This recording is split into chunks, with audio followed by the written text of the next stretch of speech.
আসসালামু আলাইকুম। আও আইয়া লাইছি তো দেখছেন নি কোথায় আজকে আইয়া বসছি? ঐতিহ্যবাহী কুমিল্লা জেলা দেবুদ্দার থানা সুলতানপুর ফুটবল খেলার মাঠ প্রাঙ্গণ থেকে আমি ভাইরাল ঘটক আলমগীর সরকার আইয়া পাইছি আজকে দুলালপুর হয়ে খেলবে বেন্ডেজ রাকিব, মহালক্ষ্মী পাড়ার কৃতি সন্তান। আমরা বেন্ডেজ রাকিবের দেখতে পাচ্ছি।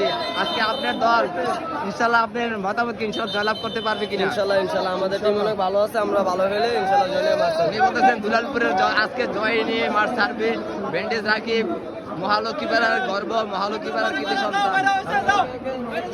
ধন্যবাদ বেন্ডেজ রাকিবকে।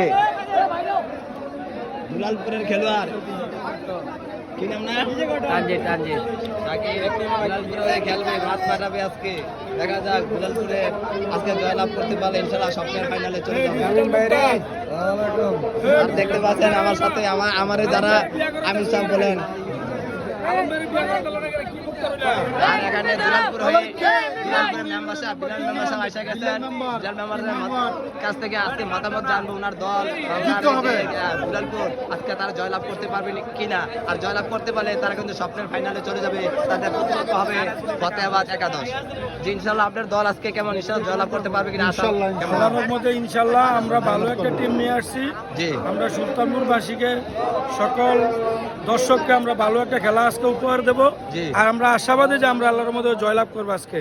শুনতে পারছেন সম্মানিত দর্শক বিন্দু, দুলালপুরের বিলাল মেম্বারের মুখ থেকে আমরা সরাসরি জানতে পারলাম তার নিজ দল আজকে শক্তিশালী একাদশ নিয়ে মাঠে নামবে, হ্যাঁ প্রতিপক্ষকে ঘায়ল করার জন্য এবং জয় নিয়ে মাঠ ছাড়বে। ধন্যবাদ বিলাল মেম্বার ভাইকে। আসসালামু আলাইকুম। আমরা দেখতে পাচ্ছি দুলালপুর হয়ে মাঠ মাঠাবেন নাইজেরিয়ান খেলোয়াড়। নামটা কি আপনার?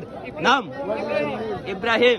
নাইজেরিয়ান থেকে আগত, বাংলাদেশের কুমিল্লা জেলার দেবুদ্দার থানার সুলতানপুর ফুটবল খেলার মাঠ দুলালপুর হয়ে আজকে মাঠ কাঁপাবেন। দেখা যাক ওনার কাছ থেকে দুলালপুরবাসী অনেক কিছু আশা ভরসা করতেছে উনি একটা গোল করবেন। আজকে একটা গোল করতে পারবেন ইনশাল্লাহ? ধন্যবাদ ধন্যবাদ। সম্মানিত দর্শক বিন্দু, আপনারা দেখতে পারছেন দুলালপুরের নাইজেরিয়া থেকে আগত শক্তিশালী টিম গঠন করছে দুলালপুর একাদশ।